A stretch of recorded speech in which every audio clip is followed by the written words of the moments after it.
আসসালামু আলাইকুম, সবাইকে জানাই স্বাগত আজকে ডেইলি ব্লগ দেখার জন্য। অনেকদিন যাবত ভিডিও দিতে পারছি না, কারণ আমার মেয়ের পরীক্ষা, তাই ভিডিও করতে পারছি না।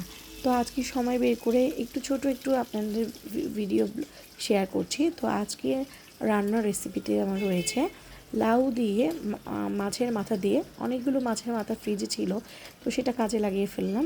এর জন্য লাউ দিয়ে মাছের মাথা দিয়ে রান্না করলাম। আর সাথে হচ্ছে রুই মাছ ভেজে টমেটো দিয়ে আলু দিয়ে ঝোল করছি। তো সঙ্গে থাকুন, ব্লগটি এনজয় করুন এবং আমাদের পাশে থাকবেন সব সময়।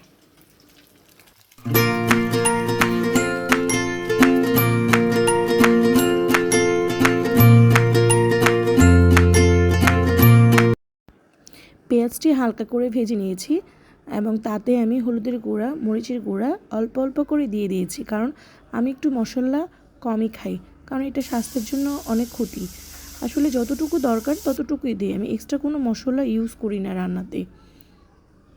তো এগুলো দিয়ে আমি মশলাটাকে ভালোভাবে কষিয়ে নেব যতক্ষণ পর্যন্ত মশলা থেকে তেল না উঠে আসে।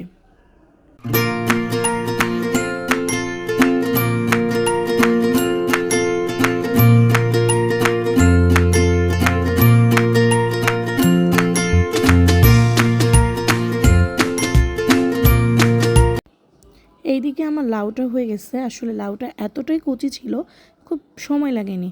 আর মশলাটাও ভালো করে কষানো হয়ে গেছে। এখন আমি এই মশলার মধ্যে আলু দিয়ে আরেকটু ভালো করে কষিয়ে নেব। তারপর আলুর মধ্যে পানি দিয়ে আমি আলুটা সিদ্ধ হওয়া পর্যন্ত অপেক্ষা করব।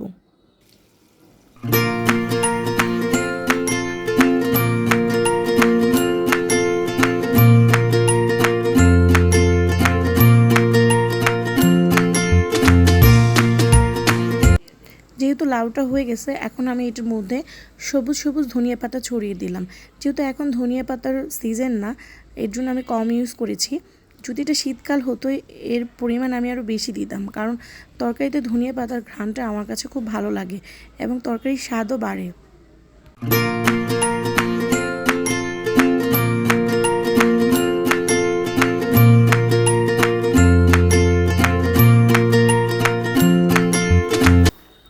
যেহেতু এখানে তরকারিটাতে বলক চলে এসেছে, তো এর জন্য আমি কি করলাম, এর মধ্যে ভেজে রাখা মাছগুলো দিয়ে দিলাম। এরপরে একের পর এক মাছ দিয়ে একটু বলক উঠিয়ে তার মধ্যে আমি টমেটো দিয়ে দেব।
দেখুন কি সুন্দর কালার এসেছে।